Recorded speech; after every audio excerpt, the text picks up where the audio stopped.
બહેનો તથા મારા વહાલા વિદ્યાર્થી મિત્રો, હું જુએરિયા 26મી જાન્યુઆરી પ્રજાસત્તાક દિન નિમિત્તે આજે હું મારા વિચારો રજૂ કરીશ। 26મી જાન્યુઆરી प्रजासत्ताक दिवस की आप सबने हार्दिक शुभकामनाओं। कुछ नशा तिरंगे की आन का है, कुछ नशा मातृभूमि की शान का है। हम लहराएंगे हर जगह ये तिरंगा, नशा है हिंदुस्तान के सम्मान का है। मित्रों, जेने देश प्रेमનો નશો ચડે તેને બીજા કોઈ નશાની જરૂર નથી પડતી। કોઈ પણ દેશના નાગરિકને તેના દેશ પ્રત્યે પ્રેમ, આદર, સન્માન અને દાસત્વ ભાવ હોવો જરૂરી છે। મિત્રો, આપણે આપણા હક્કો માટે લડ્યા છીએ તો દેશ માટેની ફરજો પણ ન ભૂલવી જોઈએ। દર વર્ષે આપણે સ્વાતંત્ર્ય પર્વ અને પ્રજાસત્તાક પર્વ ઉજવીએ છીએ। કેમ કે આપણને મળેલી આઝાદી મહામૂલી છે। આપણે ખૂબ મોટી કિંમત ચૂકવી છે એમની।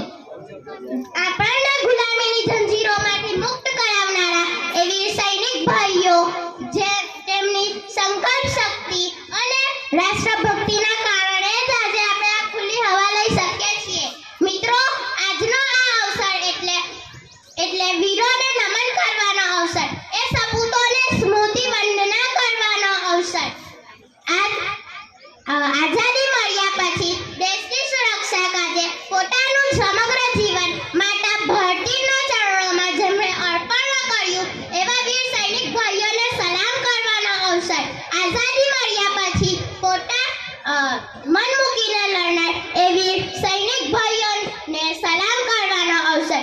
જ્યારે એ સુરા સૈનિકો આપણી સામેથી પસાર થાય ત્યારે તેમને જય હિન્દ જરૂર કહેજો। આપણું આ જય હિન્દ એમના માટે ભારત રત્નથી પણ મોટું ઇનામ હશે।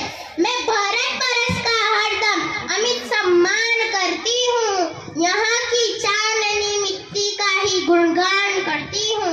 मुझे चिंता नहीं है स्वर्ग जाकर मोक्ष पाने की, मुझे चिंता नहीं है स्वर्ग जाकर मोक्ष पाने की, तिरंगा हो तो पर मेरा बस यही अरमान रखती हूँ।